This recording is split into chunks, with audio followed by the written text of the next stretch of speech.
Hello, Mishpacha, it's Courtney, America's Jewish mother. Welcome back to my channel. I'm here today with a tag video, and yes, I know it's not Tag Tuesday. I'm late, so it happens. So this is the Efftup Book Tag. This was originally created by Daniel at Guilty Feet, and I was tagged twice in this, first by Scott and Nell at Gunpowder Fiction and Plot, and just yesterday by Brian at Bookish. So I was going to try to be more positive, but apparently y'all just want me to be negative, so I'm going to let you have it. I will link all of those tag videos down below. So let's go. A book that was effed up in a good way. So I picked for this Louise Erdrich's Tracks. I could also have picked Louise Erdrich's Love Medicine, because both of those books feature Sister Leopolda, who is seriously an effed up character.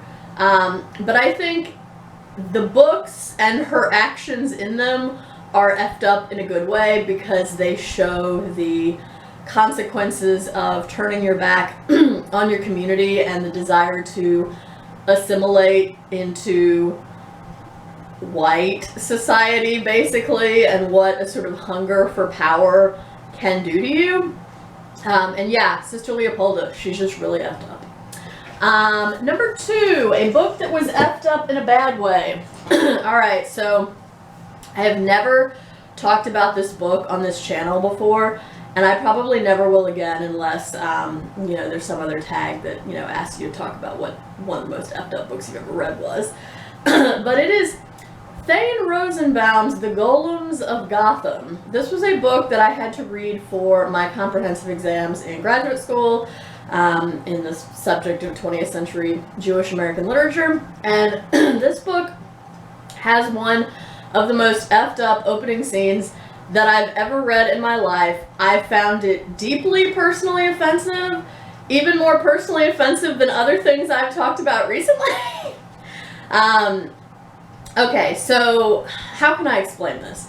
So at the beginning of this book, it's set on a synagogue on Shabbat, and someone is called up to the Torah to read from the Torah, which is usually considered, a pretty big honor in a synagogue, that you get called up to the Torah to recite the blessings before the reading.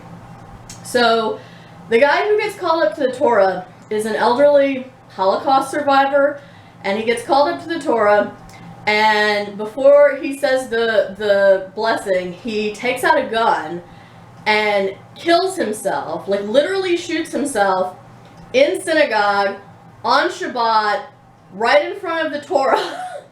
And then, not a minute later, his wife, who's sitting out in the congregation, slumps over, also dead, because she has killed herself with cyanide. So Holocaust survivors, double suicide in the synagogue on Shabbat. Honestly, after I read the opening scene, I was like, I don't know if I can finish this book. Like, I just don't know if I can make it through it. I did read the rest of the book, and I just feel like Thane Rosenbaum does not have the writing chops to pull off that kind of opening scene, because the book really deals with kind of not facing your past trauma, and it centers a lot on the phenomenon of Holocaust survivors who went on to commit suicide, which, statistically speaking, Holocaust survivors are one of the least likely groups to commit suicide, so it's very rare, and I think because it's so rare, that's one of the reasons why Rosenbaum focuses on that phenomenon and what the implications of it are. But yeah, again, just as a Jew, and as someone who is, I'm not like ridiculously religious, but I am religious. So, just the fact that you have Holocaust survivors who would kill themselves in a synagogue on Shabbat, like it would never happen. Like, if you had even like the least little bit of reverence for Judaism at all, you would not kill yourself in a synagogue on Shabbat in front of a bunch of witnesses, in front of the Torah that's open, when you're called up for an honor. Like, oh my God, I'm like getting mad about it all over again. So yeah, this book is effed up in a bad way, and yeah, I don't recommend it, ever. So, alright. Okay, gotta take a breath now. Okay, number 3. A book that everyone loved that you think is just effed up. I just recently did a video on this, so I don't really think I need to say anything more about Sylvia Plath's Ariel. So yeah, that's my answer. Number 4, Sexy A Effed Up. Okay, so I'm actually picking a somewhat strange answer for this. I'm gonna pick my favorite book of all time right now, which is Tony Kushner's Angels in America. And the reason why I think it's Sexy A Effed Up is because the title Angel of America has sex with characters, but it's rapey and without their consent. And yeah, actually I'm going to try to find the part in here where Belize and Pryor are talking about this. Okay, we're back. I found the passage I wanted to read you, and just as a content warning, this has curse words in it. So if you need to, like, you know, skip ahead a few seconds or plug in your headphones or whatever, I'm just warning you now, this has bad language in it. So, Belize. Whoa, whoa, whoa, wait a minute, excuse me please. You fucked this angel? Pryor. She fucked me. She has 8 vaginas. So, Pryor is gay, and this angel has 8 vaginas, and the angel basically raped him, right? Because it was without his consent. But I say that it's Sexy A Effed Up because there's another scene later on in the book where the angel also basically, like, gives another character in the book an orgasm. But again, it's all, like, without those characters' consent. And if you watch the film version, the HBO miniseries version, it's kind of presented as if it's sexy. And because, you know, it's actually rapey and non-consensual, that's effed up. So, Angels in America.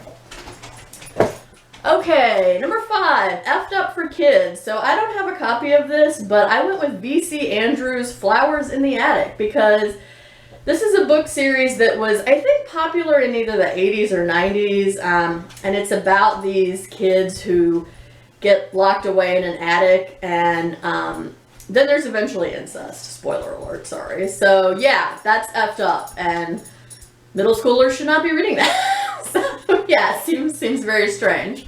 But you know, as Brian at Bookish did rightfully point out yesterday, there are a lot of books for kids that are really effed up. So that's one of them. Number 6, an effed up classic. So I picked a modern classic that I'm currently rereading, which is Toni Morrison's The Bluest Eye.